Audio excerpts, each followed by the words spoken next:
Welcome to the Mick Dark Horror Series. Lights out. Good. Here we go.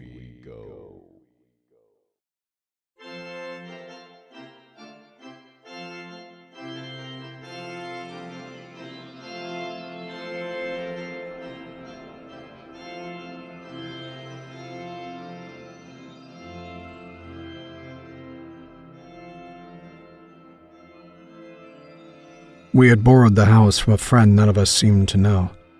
High fallen house stood on an eminence overlooking the sea. It was a square Victorian gentleman's residence. The large bay windows looked down through the pines towards the shore. 6 stone steps led the visitor up to the double front door, where a Gothic bell pull released a loud, mournful clang deep into the distances of the house. Laurel lined the drive. The stable block was disused. The walled garden had been locked up in 1914 when the gardeners went to war. Only one had returned. I had warned that the high brick wall enclosing the garden was unsafe. As I passed it slowly in the car, I saw a faded notice falling off a painted peeled door. Do not enter. I was the first to arrive. My friends were following by train, and I was to collect them the next day, and then we would settle down to Christmas. I had driven from Bristol, and I was tired. There was a Christmas tree roped on top of my 4x4, and a trunkload of provisions. We were not near any town, but the housekeeper had left stacked wood to build a fire, and I'd brought a shepherd's pie and a bottle of Rioja for my first night. The kitchen was cheerful enough once I got the fire going and the radio playing while I unpacked our festive supplies. I checked my phone. No signal. Still, I knew the time of the train tomorrow, and it was a relief to feel that the world had gone away. I put my food in the oven to heat up, poured a glass of wine, and went upstairs to find myself a bedroom. The first landing had 3 bedrooms leading off to it. Each had a moth-eaten rug, a metal bed, and a mahogany chest of drawers. At the far end of the landing was a second set of stairs up to the attic floor. I am not romantic about maids, rooms, or nurseries. There was something about the second set of stairs that made me hesitate. The landing was bright in the sudden way of late sun on a winter's afternoon, yet the light ended abruptly at the foot of the stairs as though it couldn't go any further. I didn't want to be near that set of stairs, so I chose the room at the front of the house. As I went to bring up my bag, the house bell started to ring. Its jerky metallic hammer sounding somewhere in the guts of the house. I was surprised, but not alarmed. I expected the housekeeper. I opened the door. There was no one there. I went down the steps and looked around. I admit I was frightened. The night was clear and soundless. There was no car in the distance, no footsteps walking away. Determined to conquer my fear, I walked round a little, then turning back to the house. I saw it. The bell wire ran along the side of the house under a sheltering gutter. Perhaps 30 or 40 bats were dangling upside down on the vibrating wire. The same number swooped and swerved in a dark mass. Obviously, their movements on the wire had set off the bell. I like bats. Clever bats. Good. Now supper. I ate, I drank. I wondered why love is so hard and life is so short. I went to bed.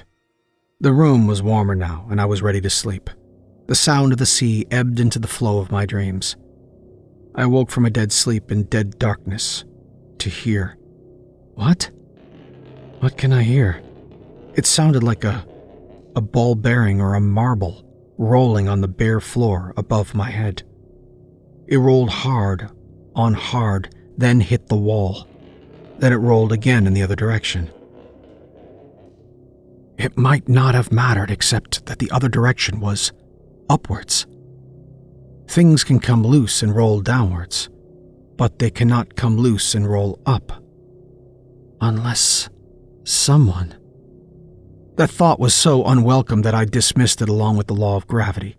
Whatever was rolling over my head must be a natural dislodging. The house was drafty and unused. The attics were under the eaves where any kind of weather might get in. Weather or an animal. Remember the bats? I pulled the covers up to my eyebrows and pretended not to listen. There it was again. Hard, on hit, on pause, on roll. I waited for sleep, waiting for daylight. We are lucky, even the worst of us, because daylight comes. It was a brooding day, the 21st of December, the shortest day of the year. Coffee, coat on, car keys. Shouldn't I just check the attic? The second set of stairs was narrow, a servant's staircase. It led to a lath and plaster corridor barely a shoulder width wide. I started coughing.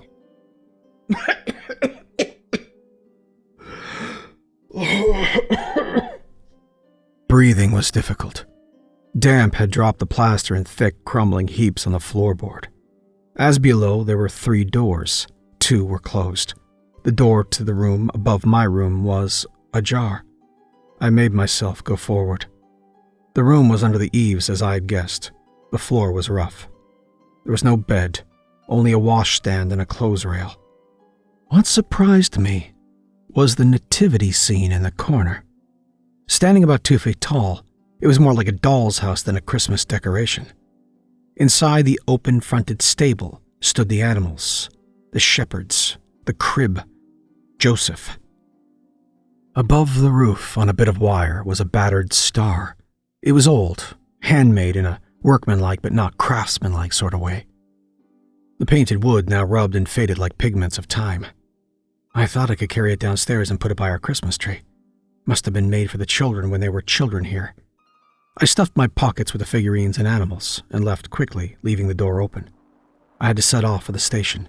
Stephen and Susie could help me with the rest later. As soon as I was out of the house, my lungs felt clear again. It must be the plaster dust. The drive to the station was along the coast road, lonely and unyielding. The road turned into a series of blind bends and tight corners. I met no one, and I saw no one. Gulls circled over the sea. The station itself was a simple shelter on a long, single track. There was no information boards. I checked my phone. No signal. At last, the train appeared distantly down the track. I was excited. Memories of visiting my father as a child when he was stationed at his Royal Air Force Base gave me a rush of pleasure whenever I travel by train or come to meet one. The train slowed and halted. The guard stood down for a moment. I watched the doors. It wasn't a big train, this branch line train, but none of the doors opened. I waved at the guard who came over. I'm meeting my friends. He shook his head. Train's empty. Next stop is the end of the line. I was confused. Had they got off at the earlier stop? I described them. The guard shook his head again. I know the strangers. They would have boarded at Carlisle. Ask me where to get off. Always do. Is there another train before tomorrow? One a day, and that's your lot. And more than anyone needs in a place like this. Where are you staying? High Fallen House. Do you know it? Oh, aye. We all know it. He looked as if he were about to say something else. Instead, he blew his whistle. The empty train pulled away, leaving me staring down the long track, watching the red light like a warning. I needed to get a signal on my phone. I drove on past the station, following the steep hill, hoping some height would connect me to the rest of the world. At the top of the hill, I stopped the car and got out, pulling up the collar of my coat. The first snow hit my face with insect insistence, sharp and spiteful, like little bites. I looked out across the whitening bay. That must be High Fallen House. But what's that? 2 figures walking on the beach. Is it Stephen and Susie? Had they driven here after all? Then, as I strained my eyes against the deceit of distance, I realized the second figure was much smaller than the first. They were walking purposefully towards the house. When I arrived back, it was nearly dark. I put on the lights, blew the fire into a blaze. There was no sign of the mysterious couple I'd seen from the hill. Perhaps it had been the housekeeper and her daughter, come to make sure that everything was all right. I had a telephone number from Mrs. Wormwood, but without a signal I could not call her. The snow was thickening in windy swirls. Relax. Have a whiskey. I leaned on the warm kitchen range with my whiskey in hand. The wooden figures I had brought down from the attic were lying on the kitchen table. I should go up and get the stable. I don't want to. I bound up the first set of stairs using energy to force out unease, and my bedroom I put on the light. That felt better. The second set of stairs stood in shadow, at the end of the long landing. I felt that constriction in my lungs again. Why am I holding on to the handrail like an old man? I could see the only light to the attic was at the top of the stairs. I found the round brown bake light switch. I flicked down the nipple. A single bulb lit up reluctantly. The room was straight ahead. The door was closed. Hadn't I left it open? I turned the handle and stood in the doorway, the room dimly lit by the light from the stairs. Washstand, nativity, clothes rail. On the clothes rail was a child's dress. I hadn't noticed that before. I suppose I'd been in a hurry. Pushing aside my misgivings, I went in purposefully and bent down to pick up the wooden nativity. It was heavy, and I had just got it secure in my arms when the light on the landing went out. Hello? Who's there?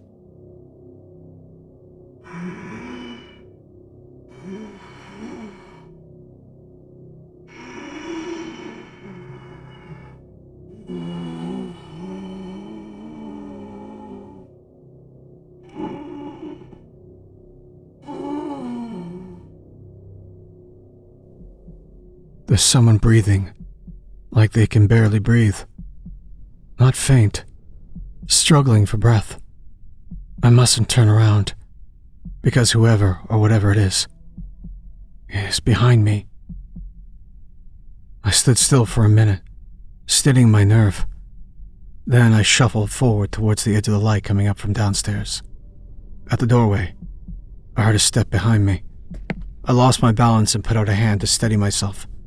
My hand gripped something wet. The clothes rail. It must be the dress. My heart was overbeating. Don't panic. Bake light, bad wiring, strange house, darkness, aloneness. But you're not alone, are you? Back in the kitchen with whiskey, Radio 4 and pasta boiling, I examined the dress. It was for a small child and it was hand-knitted. The wool was smelly and sopping. I washed it out and left it hanging over the sink to drip. I guess there must be a hole in the roof and the dress had been soaking up the rain for a long time. I ate my supper, tried to read, told myself it had been nothing at all. It was only 8 p.m. I didn't want to go to bed, though the snow outside was like a quilt. I decided to arrange the nativity. Donkey, sheep, camels, wise men, shepherd, star, Joseph. The crib was there, but it was empty. There was no Christ child, and there was no Mary. Had I dropped them in the dark room? I hadn't heard anything fall, and these wooden figures were 6 inches tall. Joseph was wearing a woolen tunic, but his wooden legs had painted puttees. I pulled off the tunic.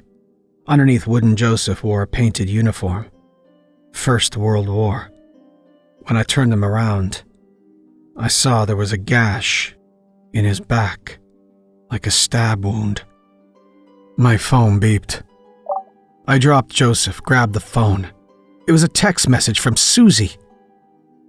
Trying to call you. Leave tomorrow. I pressed call. Nothing. I tried to send a text. Nothing. What did it matter? Suddenly I felt relief and calm. They had been delayed, that was all. Tomorrow they will be here. I sat down again with a nativity. Perhaps the missing figures were inside. I put in my hand. My fingers closed round a metal object. It was a small iron key with a hoop top. Maybe it was the key to the attic door. Outside, snow had fallen, snow on snow. The sky had cleared. The moon sped above the sea. I had gone to bed, and I was deep asleep when I heard it clearly. Above me, footsteps, pacing, down the room, hesitate, turn, return. I lay in bed, eyes staring blindly at the blind ceiling. Why do we open our eyes when we can't see anything? And what was there to see? I don't believe in ghosts. I wanted to put on the light. But what if the light didn't come on? Why would it be worse to be in darkness I had not chosen than darkness I was choosing? But it would be worse. I sat up in bed and pulled back the curtain a little. The moon had been so bright tonight. Surely there would be light. There was light. Outside the house, hand in hand, stood the still and silent figures of a mother and child. I did not sleep again till daylight, and when I slept and woke again, it was almost midday and already the light was lowering. Hurrying to get coffee, I saw that the dress was gone. I had left it dripping over the sink, and it was gone. Get out of the house! I set off for the station. There was an air frost that had coated the trees in glittering white. It was beautiful and deathly. The world held in ice. On the road there were no cart tracks, no noise, but the roar and drop of the sea. I moved slowly and saw no one. In the white, unmoving landscape, I wondered if there was anyone else alive. At the station, I waited some time past the time until the train whistled on the track. The train stopped. The guard got down and saw me. He shook his head. There's no one, he said. No one at all. I thought I would cry. I took out my mute phone. I flashed up the message. Trying to call you. Leave tomorrow. The guard looked at it. Happen it's you who should be leaving, he said. There's no more trains past Carlisle now till the 27th. Tomorrow was the last, and that's been cancelled. Weather. I wrote down a number and gave it to the guard. Will you phone my friends? Tell them I am on my way home. On the slow journey back to High Fallen House, I filled my mind with departure. It would be slow and dangerous to travel at night, but I could not consider another night alone. Or not alone. All I had to do was manage 40 miles to Inchbarn. There was a pub and a guest house, and remote but normal life. The text message kept playing in my head. Had it really meant that I should leave? And why? Because Susie and Stephen couldn't come home? Weather? Illness? It's all a guessing game. The fact is, I have to go. The house seemed subdued when I returned. I had left the lights on and went straight upstairs to pack my bag. At once, I saw the light that the attic was on. I paused, breathed. Of course it's on. I never switched it off. That proves it's a wiring fault. I must tell the housekeeper. My bag packed. I threw the food into a box and put everything back in the car. I had the whiskey in the front, a blanket I stole from the bed, and I made a hot water bottle, just in case. It was only 5 o'clock. At worst, I'd be in Inchbarn by 9 p.m. I got in the car and turned the key. The radio came on for a second, died, and as the ignition clicked and clicked, I knew the battery was flat. 2 hours ago at the station, the car had started first time. Even if I had the lights on. But I hadn't left the lights on. A cold panic hit me. I took a swig of the whiskey. I couldn't sleep in the car all night. I would die. I don't want to die. Back in the house, I wondered what I was going to do all night. I must not fall asleep. I had noticed some old books and volumes when I had explored downstairs yesterday. Assorted dusty adventure stories and tales of empire. As I sorted through them, I came across a faded velvet photograph album. In the cold, deserted sitting room, I began to discover the past. High Fallen House, 1910.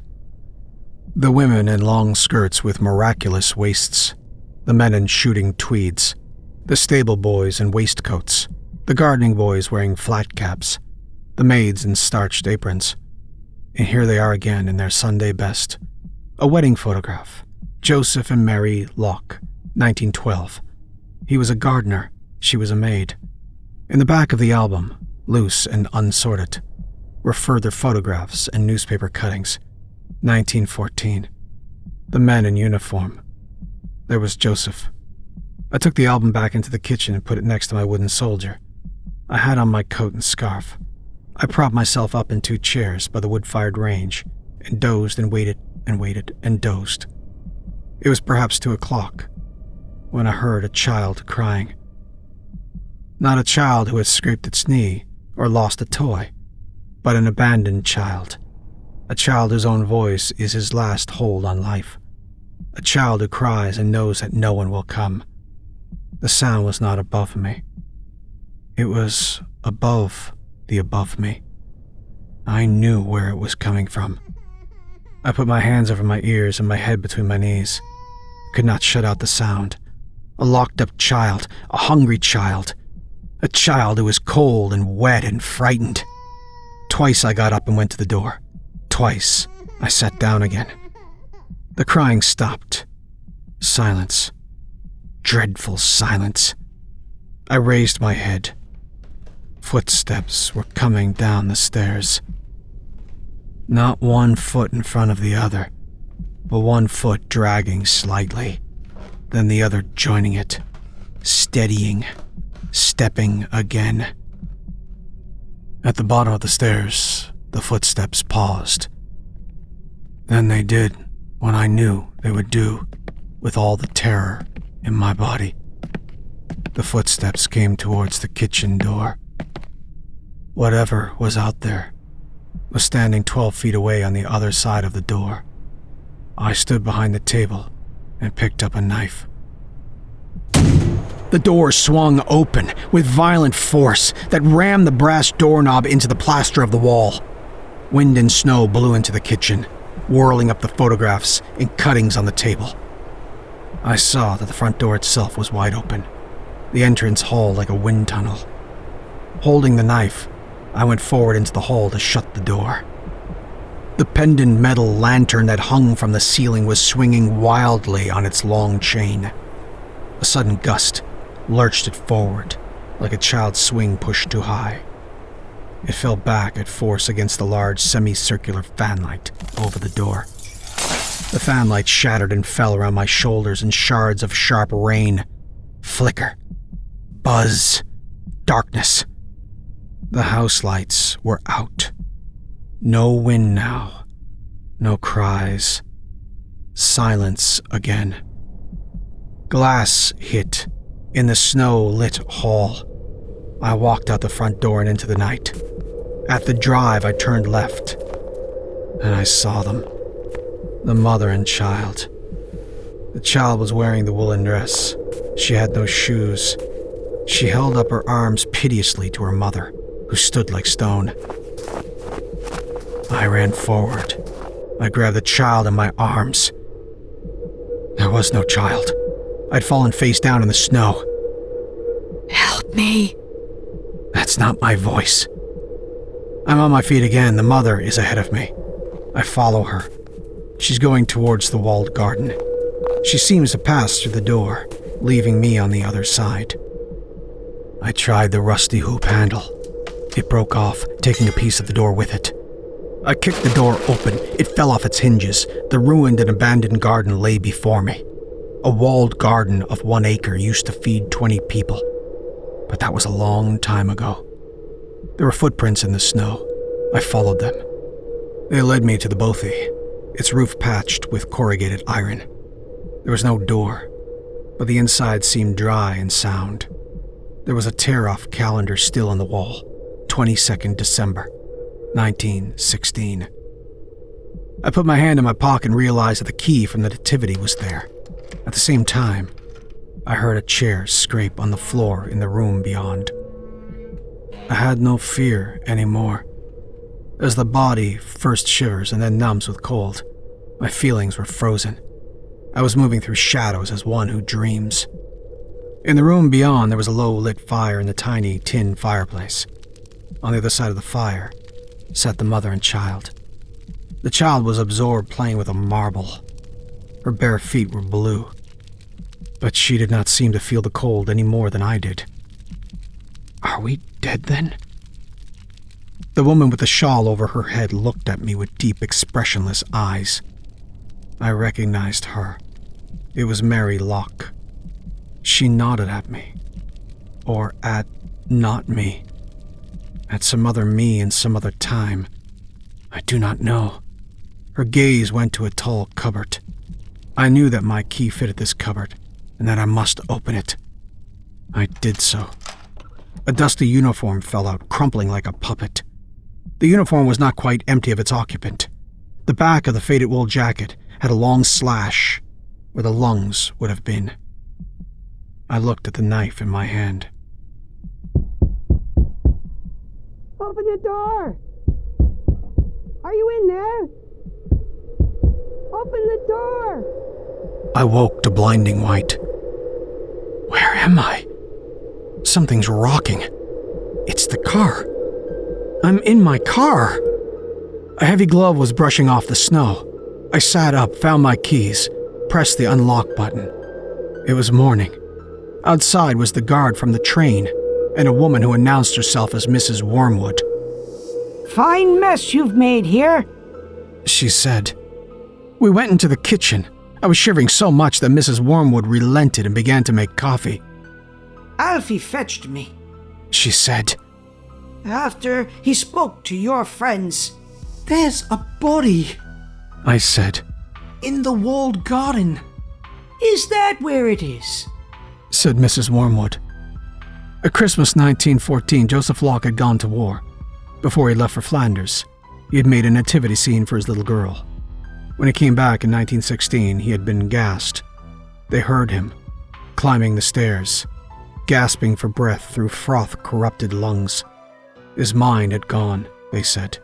At night in the attic where he slept with his wife and child, he leaned vacantly against the wall, rolling the child's marbles up and down and up, pacing. One night, just before Christmas, he strangled his wife and daughter. He left them for dead in the bed and went out, but his wife was not dead. She followed him. In the morning, they found her sitting by the nativity, her dress dark with blood, his finger marks livid at her throat. She was singing a lullaby and pushing the point of the knife into the back of the wooden figure. Joseph was never found. Are you going to call the police? What for? Said Mrs. Wormwood. Let the dead bury the dead. Alfie the guard went out to see my car. It started first time. The exhaust blew in the white air. I left them clearing up and was about to set off when I remembered I'd left my radio in the kitchen. I went back inside. The kitchen was empty. I could hear the two of them up in the attic. I picked up the radio. The nativity was on the table as I had left it. But it wasn't as I had left it. Joseph was there, and the animals and the shepherds and the worn-out star. And in the center was the crib. Next to the crib were the wooden figures of a mother and child.